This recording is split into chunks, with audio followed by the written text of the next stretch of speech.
नमस्कार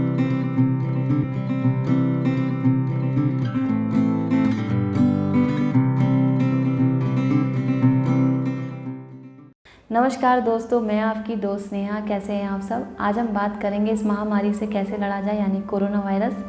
और मैं आज आपको बताऊंगी सप्त धातुओं के बारे में, जिनका सबसे बड़ा रोल हमारे शरीर पे होता है, क्योंकि सप्त धातुओं के द्वारा हमारे शरीर का निर्माण और संरचना होती है।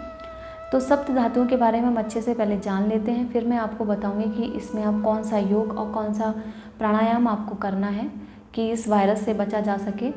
सबसे पहले हम जान लेते हैं कि किन लोगों को ये बीमारी जल्दी हो रही है, या किन लोगों को नॉर्मल वायरल भी बहुत जल्दी हो जाते हैं। क्योंकि क्या होता है, जब हमारे सप्त धातुओं में गड़बड़ होने लगती है तो हमारा जो इम्यून सिस्टम है वो वीक हो जाता है और हम जल्दी जल्दी बीमार होते हैं। तो सप्त धातु में सबसे पहले हमारे आयुर्वेद में बताया गया है कि सप्त धातु के द्वारा हमारे शरीर की रचना और निर्माण होता है, और सप्त धातु को सूची क्रम में रखा गया है। जैसे कि सबसे पहले बनता है रस माने प्लाज्मा, और उसके बाद बनता है रक्त, क्योंकि रस के द्वारा ही जो रस बनता है। यानी कि सबसे पहले मैं आपको बताती हूँ कि जब भी हम भोजन करते हैं तो वो हमारे पाचक अग्नि में जाके पचता है। उसके बाद जो सार निकलता है, हमारा जो भोजन है वो दो भागों में विभाजित हो जाता है, एक तो सार और एक होता है अवशिष्ट।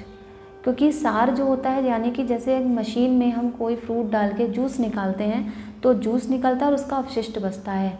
तो जो अवशिष्ट होता है वो मल के द्वारा निकल जाता है, और जो सार होता है वो हमारी एक ऊर्जा होती है, मिनरल्स होते हैं जो हमारे रक्त में जाके मिलते हैं, और वो एक वायु के द्वारा रक्त में मिलते हैं, जो भी प्राणवायु हमारे शरीर में चल रही है।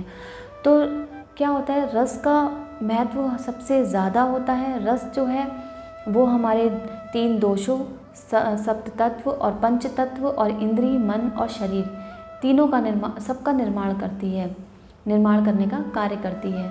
तो प्लाज्मा का सबसे बड़ा रोल होता है। उसके बाद बनता है रक्त के बाद मांस के बाद मेद के बाद अस्थि के बाद मज्जा, और मज्जा के बाद शुक्र। ये सारी धातुएं क्रम वाइज सूची वाइज चलती हैं।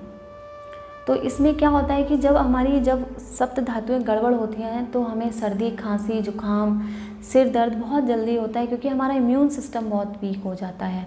क्योंकि भोजन का कार्य है, अगर भोजन का रस जो हमारे शरीर में नहीं मिलेगा अच्छे से तो हमारा शरीर वीक होगा, कहीं बोन्स, कहीं सर दर्द होगा, हमारे बहुत सारी कमियां होने लगती हैं। हमारा पाचन तंत्र जो है वो वीक हो जाता है। जब हमारा स्टमक ठीक नहीं है तो हमारी सारे बॉडी की जितने भी ऑर्गन्स हैं वो अच्छे से काम नहीं करते हैं। तो हमारा प्लाज्मा शरीर में बनना बहुत ज़रूरी है अच्छे से। तो ये क्या होता है कि जब ये बीमारियां होने लगती हैं तो उसमें ये जो महामारी है ये बहुत जल्दी लोगों को पकड़ जाती है, जिनका इम्यून सिस्टम वीक होता है।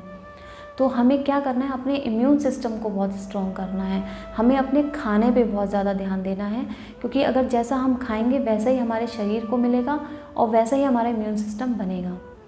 तो खाने पे हमें सात्विक भोजन लेना है। हमें कोई भी ऐसा भोजन नहीं करना है जिससे हमारे शरीर में फैट बढ़े, यानी कि मेद का मतलब होता है फैट बढ़ना हमारे शरीर में। तो जितना ज़्यादा फैट बढ़ेगा इम्यून सिस्टम वीक होगा, मिनरल्स मिलेंगे नहीं, विटामिन, कैल्शियम, ये सारी चीज़ें अगर हमारे शरीर को नहीं मिलेंगी तो हम बीमारियों को इनवाइट खुद करते हैं। तो हमको अपने खाने पे बहुत ज़्यादा ध्यान देना है। उसके बाद हमको प्राणायाम करना है, उज्जयी प्राणायाम। अगर आप चाहते हैं इस महामारी से मुक्त होना, या जिन लोगों को हो गई है, जो चाहते हैं कि हमारे आसपास भी ना भटके, तो उसके लिए आप योगासन करें और प्राणायाम करें।